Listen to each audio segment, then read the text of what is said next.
I know a lot of job seekers hate to tailor their resume. They find it repetitive and frustrating, boring.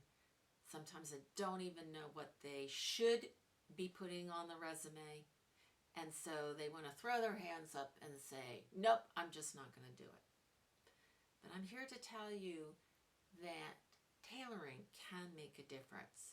Hi, I'm Shelley Piedmont, a former recruiter turned career coach, and I'm here to help you thrive and not just survive in your job.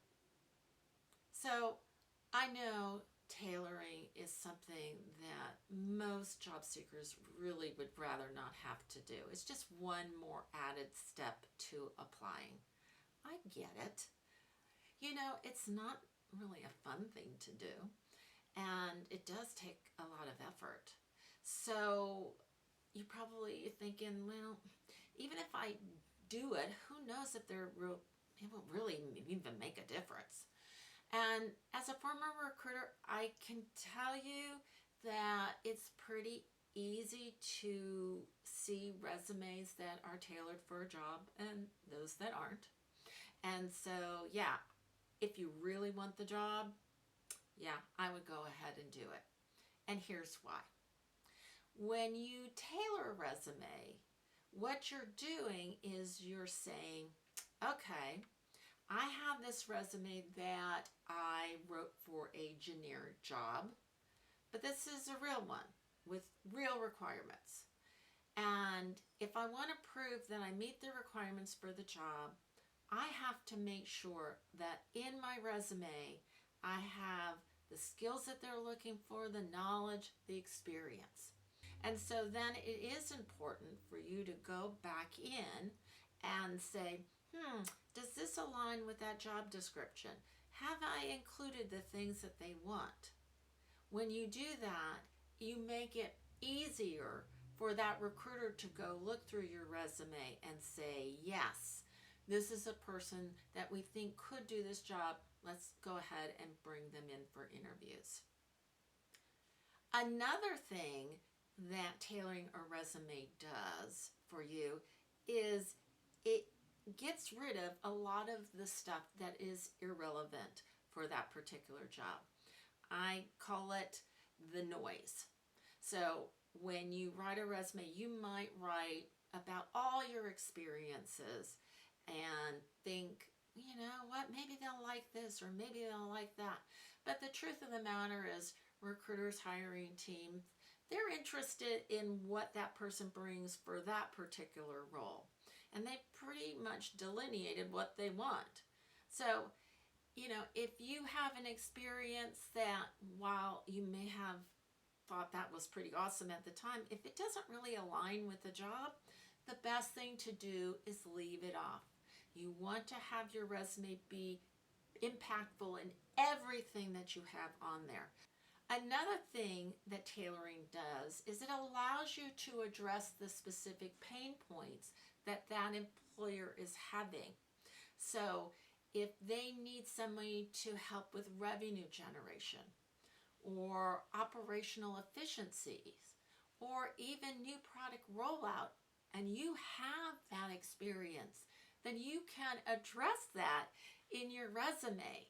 And your hiring team is going to be delighted to know that you have that experience and that you would be able to translate what you did at a job into their environment.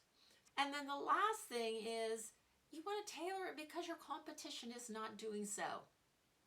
Many people don't. They don't either think of it, or they're too busy to do it, or they just plain don't want to. So when a job posting has a lot of people applying, then tailoring your resume can be really helpful to set you apart from the crowd. If you like this, hit the thumbs up button and subscribe. You know that tailoring is important, but how do you go about doing it? Well, there's a few ways that I suggest you do it. The first thing I always suggest is that you read that job description multiple times. And what you want to do is look at what words jump out at you? What what parts of the job do you think are the most important? What do they say are the real requirements for this role? You want to take that all in because that's great information for you to know what you should do on your resume to tailor it for that particular role. Now, speaking of reading your job description there, look at the keywords that they're using. So what's jumping out at you in terms of things that are required? So that could be technical skills or a certain kind of knowledge maybe, or a certain experience they want.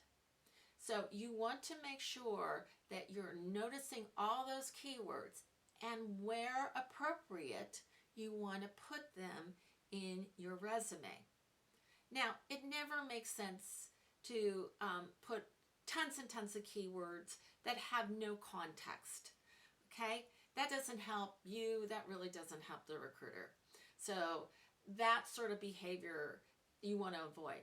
But what you want to do is say, okay, they're looking for this. I have this experience. Let me make sure to write about it and, as best as I can, use the words that they use in the job description in my resume so that they can understand the alignment. This helps the human reader who will be looking for those words, but it also helps the applicant tracking system. If that employer is using matching, then using those particular words that come from that job description in your resume can help you match higher. But caution, you never want to put anything in your resume that is not accurate or true. So if you do not have that experience or can't account for that keyword, leave it off. The next section for tailoring is a professional summary if you have one. So the summary is supposed to give an overview of who you are and why you would be a person for this role. So you want to put your top accomplishments, achievements, anything about industries you've worked in, maybe employers, your job duties, etc. The best of the best, so that the reader can immediately go, wow, that person really is someone interesting and I need to read further.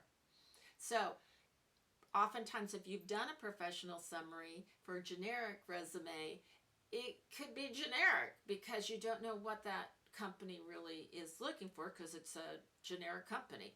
So when you have a real company there and you can read the job description, then you want to tailor it so that it fits what they're looking for. Another thing you want to do is look at the bullet points that you have and determine which of them are going to be the most important for that particular employer. You might have 6 bullet points, and number 5, when you look at it, is like, oh, they're really going to like this the best. Then if that's the case, don't leave it at number 5. Put it at number 1, because you know that the person is going to skim the resume first off. So you want to have the most impactful information always at the top of the list. You also need to look at your education, training, and certification sections. Now, as a former recruiter, I can tell you that many people will have information in that section that's not relevant to the job. It could be certifications that no one in that job would need, or it could be you have something that you certified so long ago that's not even relevant anymore. So make sure you're looking through that section and only keep the things that are relevant to the job that you want. So I hope I've convinced you that tailoring your resume is something important to do. But again, if it is a job that you're applying to because you feel like you should, but you're not really invested in the job, if you didn't get the job, you wouldn't be upset, then if you choose not to tailor your resume, that's okay. I'm not going to get mad at you. We all have to expend our energy in areas that we think are important for our goals. But if you do find a job you really want, that you think you would be really good at, and that you would enjoy, I think it's worth the time to tailor your resume for that job. Why not? Your resume is only there to get you an interview. So increase the odds of getting an interview by giving them on the resume what they want to read.